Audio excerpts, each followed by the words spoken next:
Hi, this is Jim Richter, and I'm glad to be back from hiatus. I was focusing on work and family-related stuff, and now happy to be back to do mandolin videos. I will be revising my mandolin blues lick of the day to have it be a mandolin blues or rock lick of the day. My rock playing is very blues infused, and it's hard for me to discreetly treat these things like, oh, here's the blues hat, here's the rock hat. It's actually much more organic and more who I am to be able to flow more seamlessly in and out of those. So watch for a revision there. What I'm going to focus on for the next several videos is Jimi Hendrix, who's my main guy on electric guitar. When I was a young guitarist, I studied him more than anyone else except maybe Clapton and David Gilmour, the other two big Strat guys. And if you are a plug for a couple things, if you're looking for camps this summer, at Mandolin Camp North in Massachusetts in April, Millwood Blues Week in Virginia in June, and my own camp in Bloomington, Indiana in July, I'll be teaching, and I'll be teaching, as I typically do, a lot of blues stuff, fundamentals of blues, but I have worked a class up that is really the mandolin for Jimi Hendrix, where I'm looking at Hendrix from the R&B side, like for Castles Made of Sand, Angel, Little Wing, the rock, more of the acid kind of rock side of Purple Haze or Machine Gun, the blues side of things like Red House. So if you're into that, definitely come to one of those camps.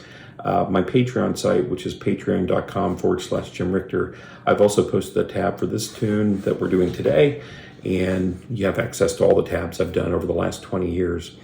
I first recorded Little Wing on YouTube about almost 17, 18 years ago. I never tapped it out, never taught it. I've had requests for it, and that's what we'll focus on right now. I think it's a beautiful tune for the mandolin, very, very reachable. And after I recorded it on YouTube, I know that there were multiple individuals who kind of did versions of what I did, and this will teach it, at least the way that I play it. So the tune is an E minor, which is the same as G major. It has one sharp, F sharp, and it's a very accessible tune. Starts out in E minor, goes to G, goes to A minor, goes to E minor, B minor, B flat minor, A minor, G, F, C, D. Now, what's cool is that Hendrix uses all kinds of altered chords that you would see, not necessarily in jazz, but more in R&B, like church-infused R&B.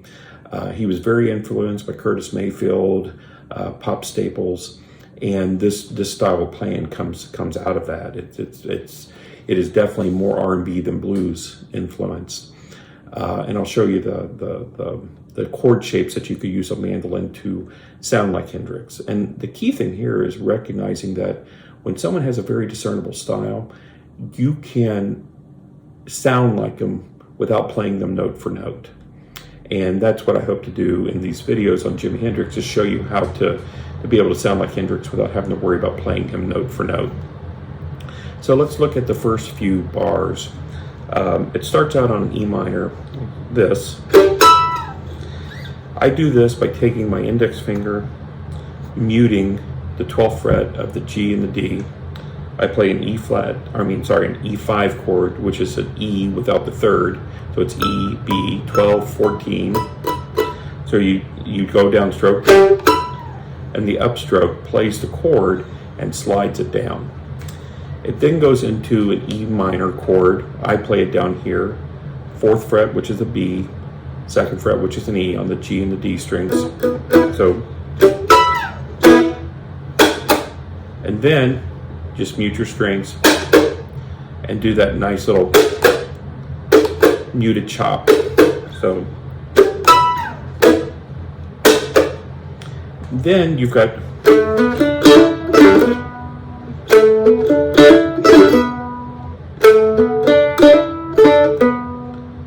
and so you've got A hammer-on into the B, D, hammer-on into the E,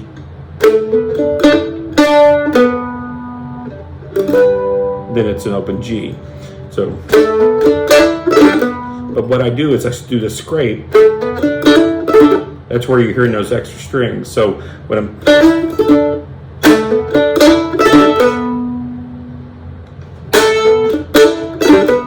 and then the whole time I'm doing that, I'm trying to be staccato, and I'm using this hand, my left hand, to like immediately mute the strings.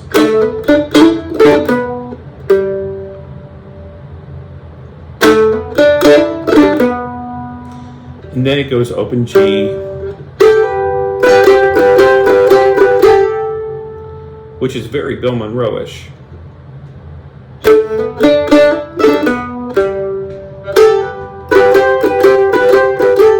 And what it is a typical G double stop.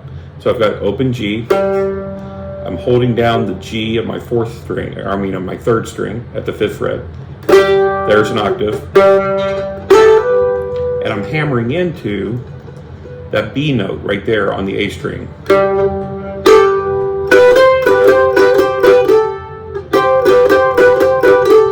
And then, as I'm holding down this double stop, which is very familiar to mandolinists, the G, B, I'm doing back and forth with this suspended fourth, this C.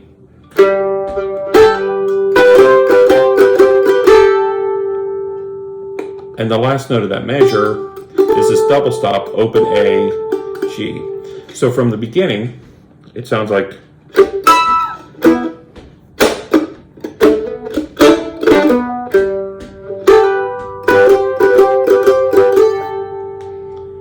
Well, very good. That's it for today. Tomorrow we'll take it up from this A minor chord. And we'll talk a lot more about the common Hendrix chord shapes that you can use on the mandolin, because they're going to be used multiple times here. But thank you for today. Hope to see more of you. Consider joining my Patreon site, patreon.com/Jim Richter. You can also learn more about me at jimrichter.com. Thanks so much.